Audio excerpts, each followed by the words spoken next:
langsung oleh dua orang sahabat berbeda. Maka tiga kondisi ini, baik kemudian kurang dari gerakan atau keadaan salat, lebih dari yang semestinya, atau bahkan sebelum berakhir sudah salam, itu bisa dilakukan satu amalan yang disebut dengan amalan sujud. Sujudnya adalah sujud khusus bagi yang merasakan lupa atau ada situasi lalai dalam salatnya. Lupa yang mengakibatkan lalai dalam gerakan dan terkait dengannya, dalam bahasa Al-Quran disebut dengan sahwun namanya. Sahwun. Maka dari sini muncul istilah sujud sahwi. Jelas ya? Ada dua jenis sujud sahwi sebagai tambahan. Dan dua jenis ini diriwayatkan langsung oleh dua orang sahabat berbeda. Jadi sebagai informasi untuk kita, pertama, ada dari sahabat Abdullah bin Buhaina.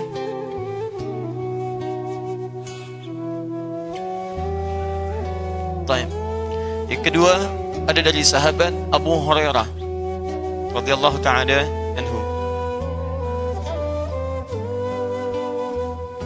Dua-duanya tercantum dalam Sahih Al-Bukhari. Satu nomor hadis 1224, satu nomor hadis 1229. Dua-duanya sahih. Juga yang ini ada di hadis Muslim nomor hadis 570. Yang ini mengajarkan sebelum salam, yang ini menunjukkan setelah salam. Di sujud sahwi bisa dilakukan misalnya sebelum salam, bisa dilakukan kemudian setelah salam. Ini poinnya. Paham ya? Sampai di sini bisa dimengerti? Nah, kapan kemudian rincian sebelum salam dan setelah salam? Itu ada beberapa turunan, ada beberapa kondisi. Umumnya kalau sekiranya dalam gerakan sholat kita atau dalam prosesi sholat kita melakukan misalnya gerakan-gerakan menambah dari yang semestinya karena kita ragu di dalamnya misalnya, atau kita paham setelah selesai menunaikannya, maka sujud sahwi dilakukan setelah kita menunaikan salam. Jelas? Misal sholat subuh berapa rakaat? 2 rakaat. Dalam keadaan tidak sadar Anda mengerjakan 3 rakaat misalnya, maka setelah Anda selesai salam, Assalamualaikum, Anda tunaikan kemudian sujud sahwi. Paham sampai sini? Baik, jika kondisinya dilakukan misalnya dalam keadaan sedang sholat kurang dari semestinya, atau seperti kondisi tadi misalnya, baiknya dia bukan kondisi yang sebelumnya. Jadi sebelum kita menyelesaikan sholat kita ragu apakah ini 3 atau 4, atau kurang dalam mengerjakan satu bacaan tertentu, maka atau gerakan tertentu, maka Anda kerjakan sujud sahwinya sebelum menunaikan salam. Di Anda setelah tahiyat selesai, Anda tunaikan kemudian sujud, dan Anda bangkit, Anda sujud, Anda bangkit, Anda salam. Teknis saya simpan belakangan, saya jelaskan sekali lagi. Jika Anda lebih dalam satu pekerjaan salat, maka Anda tunaikan sujud sahwinya setelah selesai salam. Paham? Baik, yang kedua, jika Anda tunaikan kemudian salat, saat dalam pekerjaan itu merasa kurang sebelum Anda kemudian selesaikan, atau tidak melebihi batasan yang telah ditetapkan, maghrib 3 Anda rasakan 2 misalnya, Anda sempurnakan kemudian, maka sebelum salam Anda tunaikan sujud sahwi. Paham sampai sini?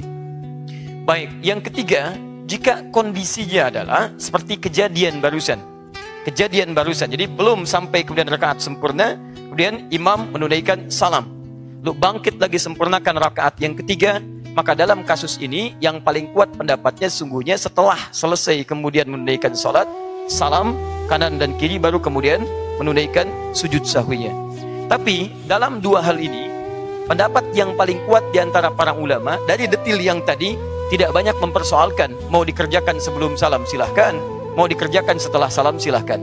Jadi kalaupun Anda bingung misalnya dalam kondisi saat dalam keadaan sholat, Anda boleh memilih apakah Anda akan kerjakan sebelum salam atau Anda kerjakan setelah salam. Jelas sampai sini?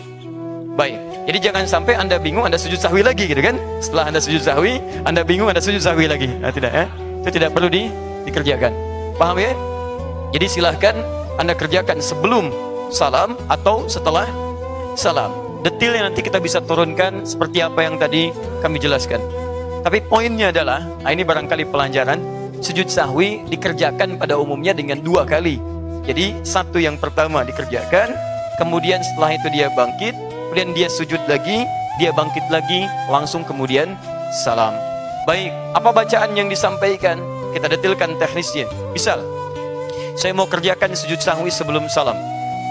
Setelah selesai kemudian tahiyat, lalu kemudian kita bacakan sampai ujungnya dengan minta 4 perlindungan.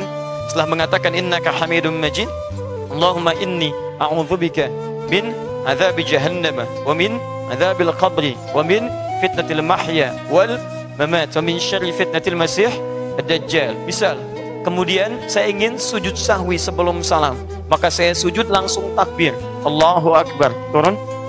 Imam An-Nawawi mengajarkan dalam kitab Rawdatul Talibin, misalnya beliau sampaikan di antara bacaannya adalah misal subhana man la yanamu wa la yashu. Bismillah. Subhana man la yanamu wa la yashu wa la yashu.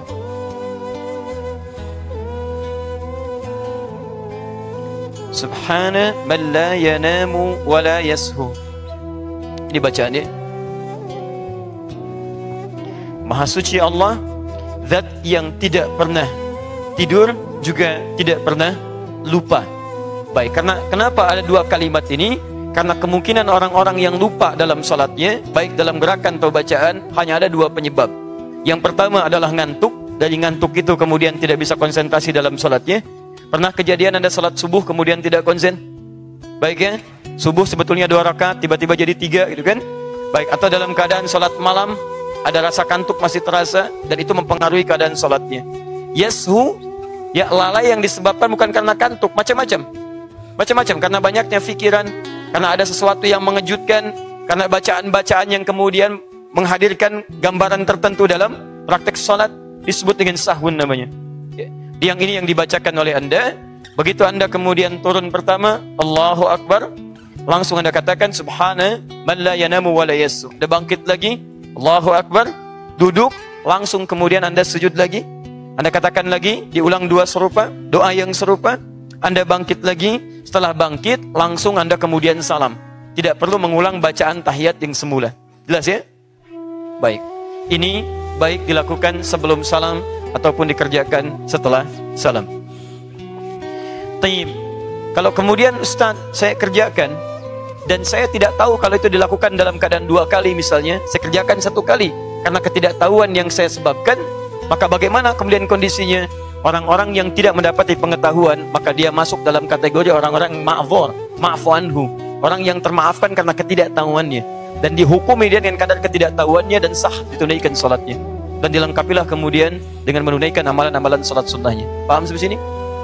Baik, semoga ini menjadi bekal bagi kita. Kalau satu saat teralami peristiwa serupa, bacaannya sudah paham, gerakannya sudah paham, dan waktu kita mengerjakannya juga bisa dipahami. Baik, saya cek dulu ya, untuk memahamkan kesimpulan yang sempurna.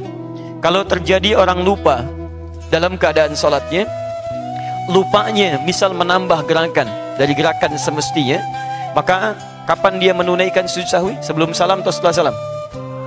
Baik, jika dia lupa dalam salatnya dalam kategori kurang mengerjakan gerakan bagian dari gerakan salat, atau dia ragu-ragu apakah ini sudah sempurna jumlah rakaatnya, maka kapan dilakukan sujud sahwinya? Sebelum. Jika dia menyadari bahwa apa yang ia kerjakan dalam salatnya misalnya lebih daripada apa yang semestinya, seperti subuh 2 rakaat, tiba-tiba dia kerjakan 3 rakaat, kapan sujud sahwinya? Setelah. Baik, cukup bagus. Jika seseorang salam sebelum waktunya, maka kapan dilakukan sujud sahwinya? Setelah. Ada yang mengatakan sebelum. Pendapat terkuat di sini setelah, tapi tidak mengapa dilakukan sebelum. Baik, di antara sebelum dan setelah, mana yang paling kuat? Baik, dua-duanya kuat. Dikerjakan sebelum ataupun setelah. Jika dalam kondisi Anda tidak tahu apakah sebelum atau setelah, Anda memilih yang mana yang dikerjakan? Bebas, mau sebelum, mau setelah, silakan. Ya setahu Anda saja silakan. Anda mau kerjakan sebelum benar, mau Anda kerjakan setelah juga benar. Paham sampai sini? Baik, jazakumullah khair.